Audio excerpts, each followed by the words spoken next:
you decide to sell off one of the hero products. Can I do that? Can you? You and the management, you start hanging around in the lunchroom all day, every day, and do absolutely squat. This episode is powered by STG Corporate and Commercial Law.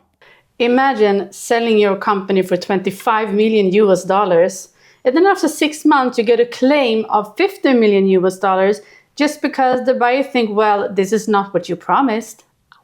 Or buying a profitable company for 10 millions, only to realize there were no necessary inventories.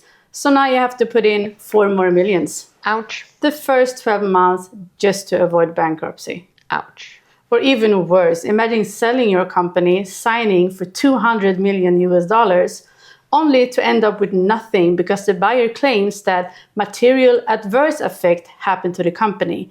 And now he does not have to buy it. Ouch. And these things do actually happen, right? They sure do. M&A deal terms. Yes. They are for real. They're not just a lengthy share purchase agreement.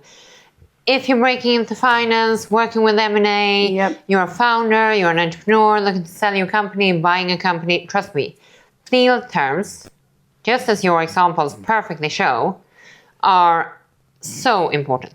And they have consequences. They do. That's why we have you here. Yeah. So you can walk us through the key terms so we know who walks away with what in an M&A deal. Yeah. So this is a must-know series about M&A that we have in our masterclass about. Yep. Let's kick it off. And today we're going to talk about something called covenants. Yep. So you need to explain that for us. So what we've been through a few times now is the M&A process, the deal process, right? So we started off with the non-binding term sheet. Yeah. We did the due diligence. So due diligence, term sheet, non-binding, like general terms, do we see eye to eye? Due diligence, I'm the buyer, I investigate the company. Then we have signing, right? We sign the agreement, final, written, binding. But we cannot close because we have some things to get in order, right? Yeah. So we're still going.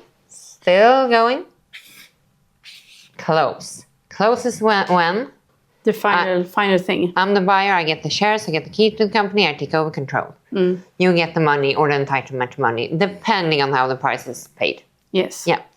So, again, between signing the binding written agreement and closing, who owns the company? Well, I think me as the seller do. Exactly. So between signing, binding agreement, I will buy your company for 150 million, right? Yeah. But I will not do it until we have sorted out some things. Conditions to closing will be another episode. Stay tuned. Okay. So I'm buying it. We decided the terms here, including the price and the value, right? Then my question is, what happens in this time between? Can you do whatever you want? Can I? Well, what if I buy your toy company? Yep. 3 hero products. I'm super excited. I have my own plan for it. I valued it at the EBIT multiple based on those regions where you're alive and kicking. Hero products, what I can spin off, what synergies I can do with my own business. I'm a strategic buyer, etc.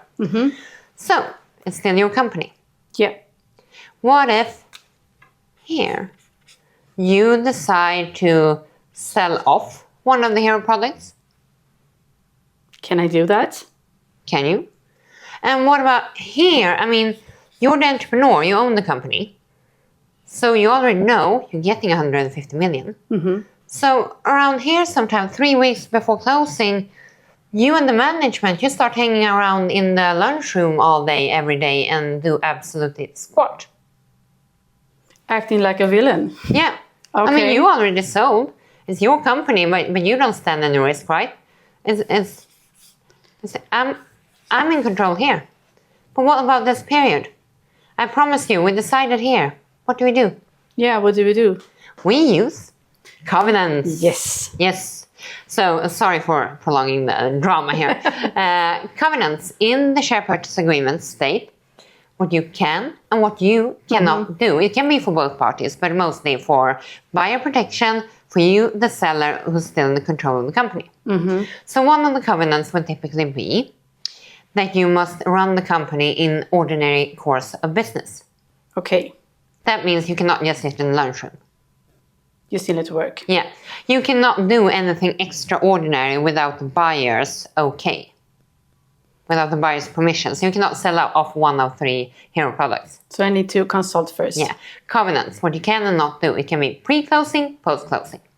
Pre-closing here, right? Yeah. And there can be a lot of things, right? It can be you cannot take up any debt, right? Yeah. Because I don't want a nasty surprise on my hands when I take over. Or maybe I buy a new car in here. Something in between. Exactly. Or fire some people that always annoyed you, but you needed them, but now you don't, since it's not your company, you don't care anymore. Yep. Yeah. So covenants, promises, what you can and cannot do between signing and closing.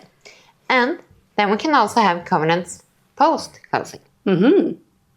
Because if I'm going to buy your company for 150 million, and you're the entrepreneur, you created the 3 hero toy products, then I need to know that if I'm buying this from you, that you will stay out of my way.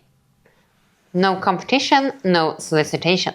So it's a safety after closing. Yeah. So it's a covenant that you may not start a competing business. For example, it can be anything, but these are the big typical ones. And for you, depending on where you are in your, perhaps you're ready for pension, you're happy, you're done, but perhaps this is all you know, the toy industry. So for you, it might be very important to limit that covenant. Yeah. Maybe to a specific region, maybe in time, maybe to only products that directly compete with the hero products of this business, right? So it's and when it comes to solicitation, you cannot bring in key personnel. You cannot bring them with you, convince them to leave, or customers, etc. Right? Yeah.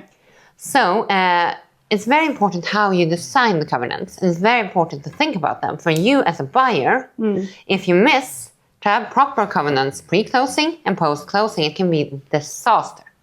Yeah. Absolute disaster. That's why it's so important. Yeah. Super important, because if your seller turns around and starts a competing business and he's already up and running and you're not, he will be able to take clients with him, key personnel, key accounts, etc. Right? Yeah, that could be a catastrophe. Yeah. And also pre-closing, what if they don't really care about the work? They don't put in the inventory needed, etc., etc. You might take over something that is not at all as good and as ready to go as you thought. So that's covenants, pre and post closing. That's brilliant. Yeah. I will not be that villain between the signing and closing. No, because I will put it in writing. That's perfect. And I mean, having a business is like running a marathon. Yeah. We are your water station to keep you going, because you must know about this to get more energy in this marathon of business. And not screw up in the end. You work so hard, you run so fast, and then... So watch this episode over and over again. Love it. And remember, this is not legal advice, it's knowledge sharing, as always at this channel. And until next time, rock on with your business and watch this masterclass about M&A must-knows. And like and subscribe. Definitely. Like and subscribe to our channel. Be the best person in the room and the person with most knowledge about this. Hej då! Hej då! This episode is powered by STG Corporate and Commercial Law.